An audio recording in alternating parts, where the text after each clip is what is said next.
afrisa lagu dalbay Nairobi ma wana ku casuumay Nairobi maanta aad ka soo degtid jareer oo dhan iska dhaaf Nairobi maanta aad ka soo degtid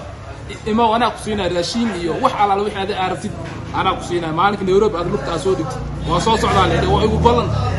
maalinka sultaanka Nairobi kor ugu qaadsan inaan ku qabto ku geeyo laakiin inaad naliidid ma ahaanin hadalkaas uu ka hoos baxayniyo kowde aflagaadada waa ceeb mar dambe la jarar waxa ka sheegay bismillahir rahmanir rahim assalaamu alaykum wa rahmatullahi wa barakatuh may meelag ay salaame ninkii yiraahdo maaday abees lukush iyo gabadha markaas oo meela maadeysay oo xigto soo dhahay baadul salaan kadib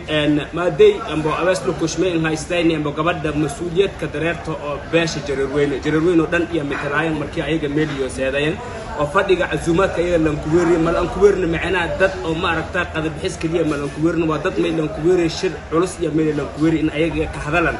hadal soo mar ahaan tasmiila may ka sabay aba mas'uuliyada ayaga jareer ahaan ka dirsatay ama jareer ahaan iyo ka fadhiyaan may kaliya ka saqaadana qadada iyo dhakbi ina oo jareer dhan ina qadi iyo bikrayna meel ka saqaadan taas ka qaldan sababta ee jareerna ayaga had kadib mas'uuliyad man qaada karan hadii iyo eriyo shabakan le ama fikradiyoba intaas kaliya nagati waa dad jareer metela kala amba meel seeda kara aba walni saqaada kara ma awees lukush inta ku hor xamar lukoos diri kismaay dhikashani jareer beesada dayuurada oo adag kasrati jareer dhiibi